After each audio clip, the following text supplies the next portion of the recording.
welcome back to Ashile React. It's just about smiling. You need to smile. Each day you wake up, you need to smile. Each day you are here, you need to smile. And matters are arising once again. And hey, this time round is where West Africa, Ghana, the parliament of Ghana has spoken. The budget has been read. And how is the youth reacting to this? How is the economists are reacting to this? And you know, a country cannot be there without budget. And a country cannot be there without taxes. And what happened to the taxes of Ghana? And hey, it will bust your mind. And also, hey, what is trending right now will also bust your mind. Traoré and Burkina Faso. No, let me not go there. But then all of you know that onions are part of ingredients we use to cook food. And hey, without onions in your food, you find it very difficult to enjoy the food. And for you to enjoy your food,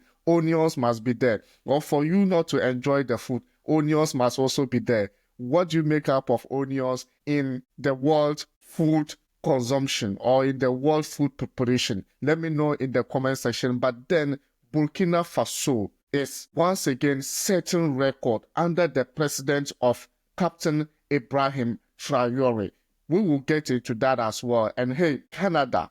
I think Canadians are very disappointed in Donald Trump. Trump, who has made up his mind to do whatever and closing what I don't even know how to even say it. But then what I know is Canada or Canadians are not happy with Donald Trump. And hey, a lot of issues are coming in for sure. And hey, if you just join us and you are new, remember to hit the subscription button, like and share the video. Let's go. Yes, in Ghana, somewhere last 2 years or last 3 years, the then president, led by Nana Akufo-Addo, because of economic situations. I cannot say because of it, because I don't know anything about economy.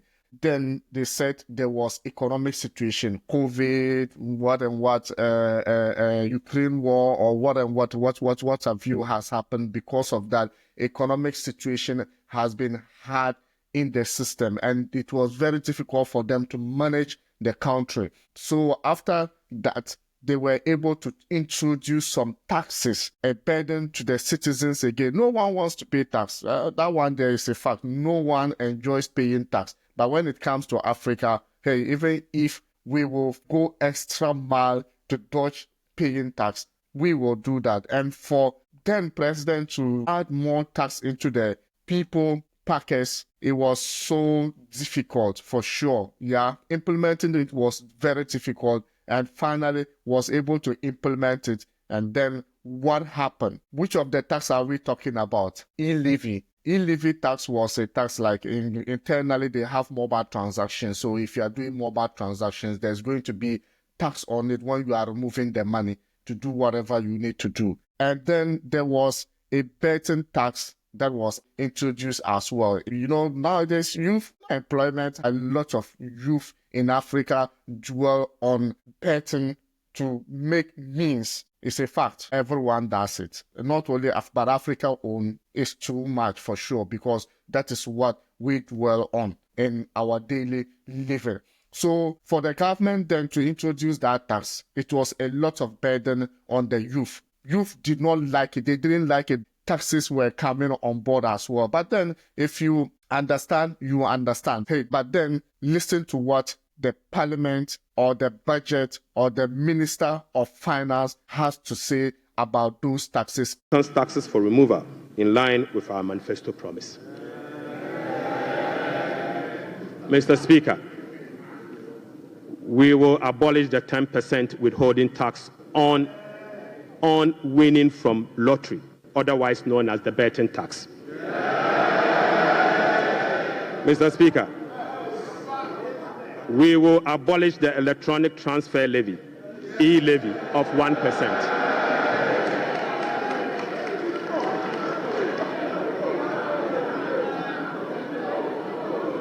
Mr. Speaker, we will abolish the 10% withholding tax on betting. We will abolish the electronic transfer levy, E-Levy, of 1%. We will abolish the emission levy, otherwise as in Wusie tax. We will abolish the VAT on motor vehicle insurance policy. Mr. Speaker, we will abolish the 1.5% withholding tax on unprocessed gold by small-scale miners.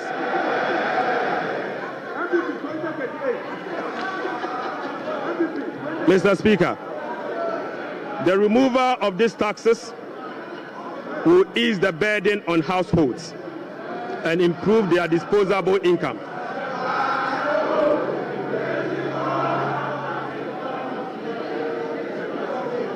Right, Honorable Speaker, the removal of these taxes will ease the burden on households and improve their disposable incomes. In addition, it will support business growth.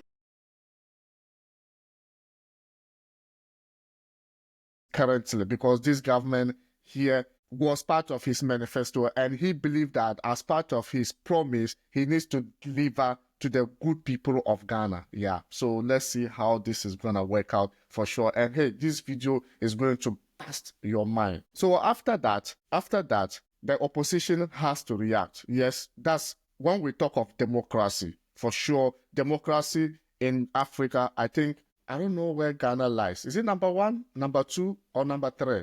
That one, I don't know. But I think Ghana is one of the democratic countries that you could ever enjoy in Africa.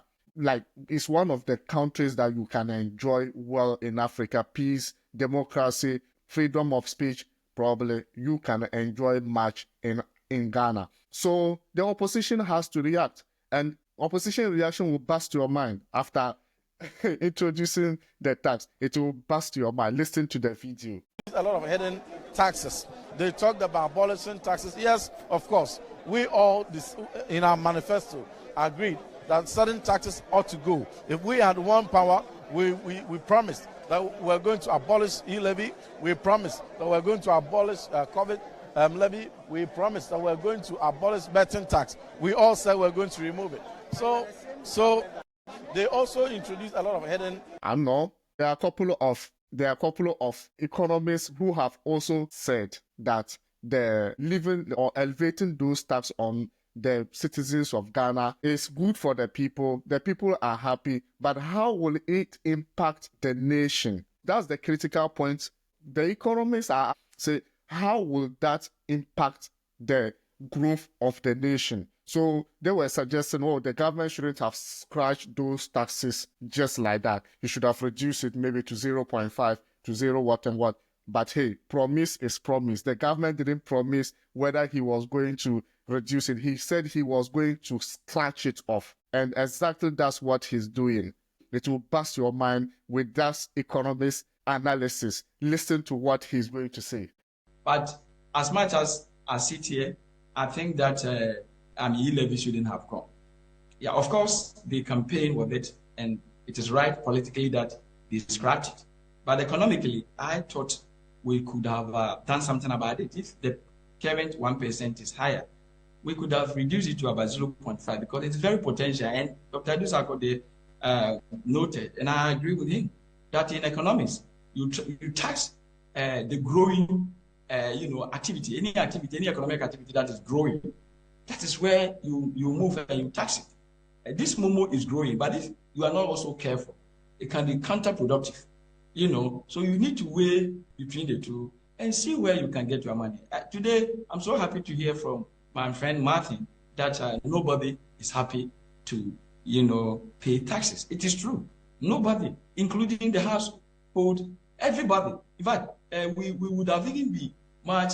And then when you go to Twitter, you will see the tweets, how the youth are happy with the scratching of those taxes. And do you support on what they are saying or not? Let me know in the comment section. This is absolutely crazy. First few days, first budget, but well, the finance minister cannot just come and stand and read budget to us. But Africa, hey, we understand our politics. We understand it. We are not politicians, but then we also have a clue of it. Maybe right now, just doing it for public face, when then later things will change dramatically. But hey, let's hope things doesn't go that far. But Burkina Faso, Ibrahim Traoré, whilst he being the president of Burkina Faso, things are turning around for the country. The last time we made a video of him, like the way Burkina Faso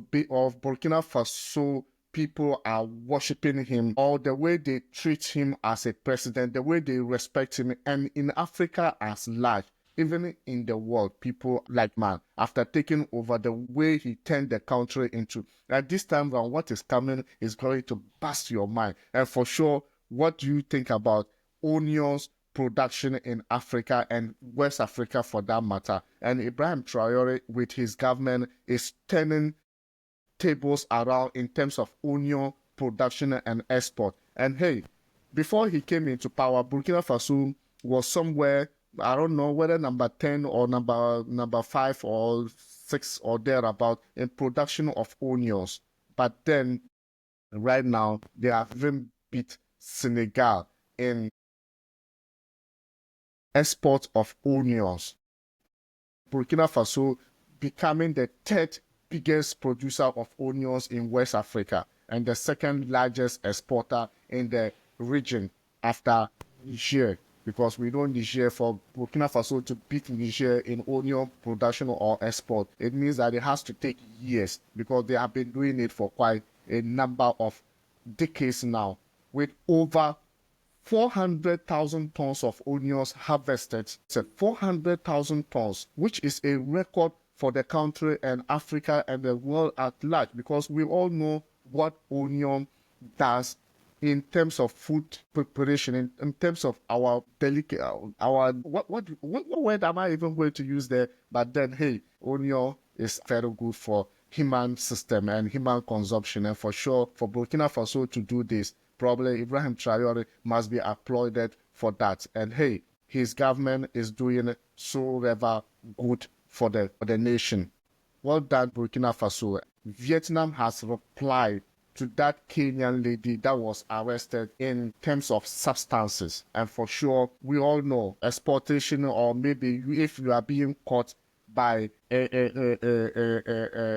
another country because of substances, you have nothing to say, my country is this, my country is that. Every country is a rule, and the substances that you are exporting is forbidden. So you need to stop it. Stop it, because, hey, it's not good for you and for others. And for sure, for him to be arrested because of that, and look at what Vietnam have replied to the lady, and the lady Margaret Nduta.